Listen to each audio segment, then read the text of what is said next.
हाँ तो भाइयों दोस्तों, देख ली फिर आपने अग्रेसिव कप्तानी, देख ली फिर आपने भी वो प्रोएक्टिव किस्म की कैप्टेंसी, इंटेंट वाली कप्तानी है, इंटेंट वाली कप्तानी, इंटेंट वाली क्रिकेट भाई, वो शैन बॉल एरा, ये वो भाई वो जो सोशल मीडिया पे तुम लोग चला रहे होते हो हैं, वो जो इंग्लिश में आके अपोलॉजी कर देता है शान मसूद, तो फिर कहते हैं ठीक है बेटर देन बाबर आजम। अब देख ली कप्तानी, देख ली भाई, देख ली सारी बॉलिंग चेंजेस हैं, वो जो फील्ड फील्ड सेट करना भाई एग्रेशन होता है, वो देख लिया सारा एग्रेशन। पूरे दिन नाक रगड़ रगड़ के मुल्तान की गर्मी में आधे घिस गए हैं, 2 विकेट्स मिली हैं। पूरे दिन में 2 विकेट्स मिली हैं, उसमें से भी एक तो तोहफा था। वो तोहफा था भाई, वो उसकी विकेट जैक रॉली की, वो नहीं मिलनी थी हमें। वो एम ही बेचारा गलती से कैच पकड़ा के चला गया। वो विकेट मिलना हमें, हम डिजर्व भी नहीं करते थे वो विकेट जो हमें मिल गई। वो अबरार अहमद अपना बॉलिंग करवा रहा है, ठीक है, फील्ड उसने सेट की हुई है भाई लेग साइड पे और ऑफ साइड पे। बॉल चॉइस आप करवा रहे हैं जनाब, सीधा सीधा फ्लाइटी डिलीवरी करवा रहे हैं, वहां पे रख रख के दिए हैं स्ट्रेट पे बैन डकेट ने। स्ट्रेट पे कोई फील्डर नहीं है, दोनों फील्डर सर्कल के अंदर है भाई साहब, वो सर के ऊपर से मार रहे हैं। कोई फील्ड बंदा वहां पे नहीं ले रहा, वहां पे कोई प्लानिंग नहीं है कि किस तरह बॉल करनी है, किस तरह नहीं, बस फेंकी जा रहा है, फेंकी जा रहा है। और फिर अपना कप्तान साहब, ऐसे कोई अग्रेसिव कप्तान है भाई, ऐसी कोई जो हमने ना कप्तानी उसको दी है, पता नहीं क्या, मैं अब क्या कहूं भाई। आप लोग कहते हो कि उसको बड़ा एक्सपीरियंस है कप्तानी का, बड़ा जो है ना कमाल का कप्तान है, डिसीजन लेगा। आप मुझे ये बताओ भाई कि उसे कप्तानी इसीलिए दी है ना कि हमें बाबर की कप्तानी पसंद नहीं थी, हम कह रहे थे बाबर जो है वो अग्रेसिव डिसीजन नहीं लेता, हमने उसे कप्तान बनाया बाबर को हटा के। हमने रिजवान को कप्तानी नहीं दी कि नहीं रिजवान भी चंगा कप्तान नहीं है, शान मसूद कप्तान होना चाहिए। अब शान साहब जो हैं वो जनाब हर 2 ओवर के बाद कभी बाबर आजम के पास जा रहे हैं कि पानी दसो हुण मैं किन्नू ओवर दिया, मैं तो डाडा फस गया। कभी रिजवान के पास जा रहे हैं कि हुण तुसी दस दो कि किन्नू ओवर कराना है, की करवाना है। आधी कप्तानी तो फिर भी बाबर और रिजवान को करनी पड़ रही है भाई। स्टंप्स के पीछे से रिजवान साहब फील्डिंग सेट कर रहे हैं, बाबर भाग भाग के बॉलर्स के पास जा रहा है कि बताओ भाई कौन सी फील्ड तुम्हें चाहिए, कहां से कौन सा खिलाड़ी चाहिए। शान भाई वहां पे बैठ के बस अपने एक्शन दिखा रहे हैं कि ओहो ये कहां पे गेंद कर दी, ओहो ये क्या कर दिया, ओ ये क्या कर दिया, वो क्या कर दिया। और भाई इस तरह थोड़ी होती है कप्तानी। अगर इसी तरह होती है तो भाई ठीक है, फिर तो बाबर ही ठीक था ना इससे, तो अगर इसी तरह की कप्तानी होनी थी तो। अभी अग्रेसिव कप्तानी में हमने 5 मैचेस खेले और 5 मैचेस हमने हारे हैं। माशाल्लाह से अभी 6 हो जाएंगे अगर कल जो है वो इंग्लैंड पूरा दिन निकाल जाता है। पूरा दिन तो खैर नहीं निकालेगा, इंग्लैंड ने ना बड़ा सादा सा काम करना है भाई।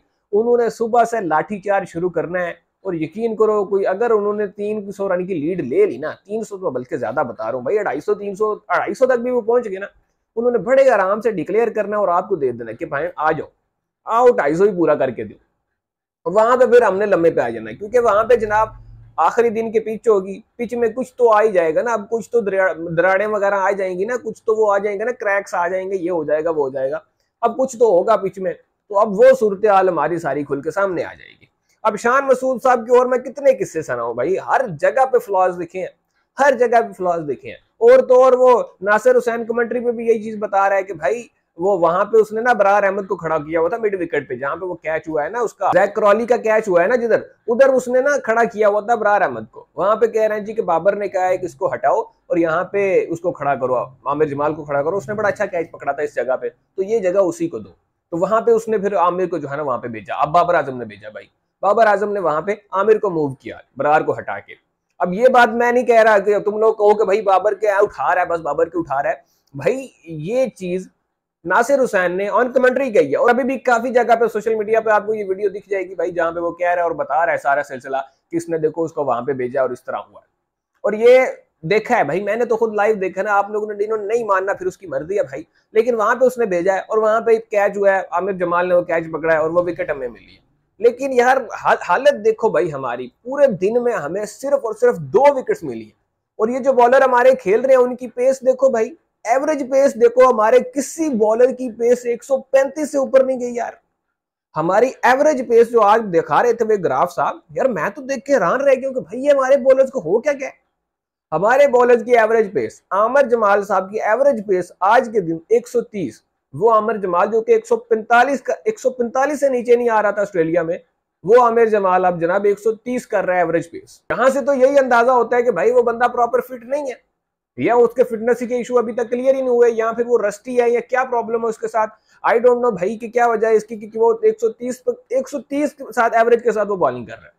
दूसरी तरफ हमारे शाहीन अफरीदी और नसीम शाह, भाई एक की 132 एवरेज पेस है और एक की 133, बस ये हमारा हिसाब है। तीन हमारे फास्ट बॉलर्स हैं, ये हमारे प्रीमियम फास्ट बॉलर्स हैं। नसीम शाह की तो घूमती गेंदों की, और भाई वो हम बड़ी तारीफें करते हैं कि नसीम शाह है, इस जैसा बॉलर ही नहीं है, ये ऐसे है, ये वैसे है।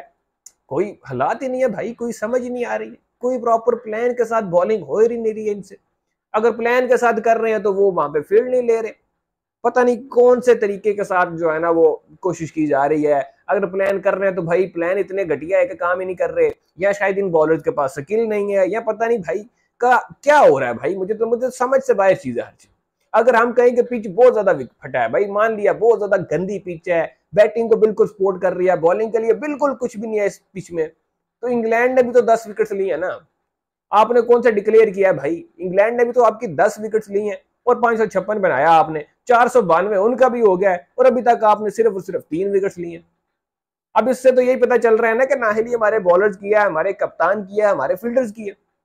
अब ये तो नहीं आप कह सकते कि भाई पिच नहीं थी चंगी, भाई पिच नहीं सारा कसूर है, ये हो गया वो हो गया, अब सारा कुछ पिच पे डाल दोगे। लेकिन भाई उन्होंने भी तो आउट किया है ना, इसी पिच पे किया, और जब उन्होंने किया उस वक्त तो पिच ज्यादा फ्लैट थी, क्योंकि वो हमारे एक्सपर्ट्स जो हैं और क्यूरेटर जो हैं वो ये कह रहे हैं कि भाई जो जो दिन आगे बढ़ेंगे पिच जो है वो खराब होती जाएगी, बॉलिंग के लिए अच्छी होती जाएगी, पिच पे क्रैक्स आ जाएंगे। अभी भी आज वो एक रफ बना हुआ था जिसपे अबरार को हमने बॉलिंग करवाई गई, फिर तंग आके जो रूट भी लेफ्ट हैंडिंग खेलना शुरू हो गया कि भाई एंज नहीं तो फिर एंज ही सही।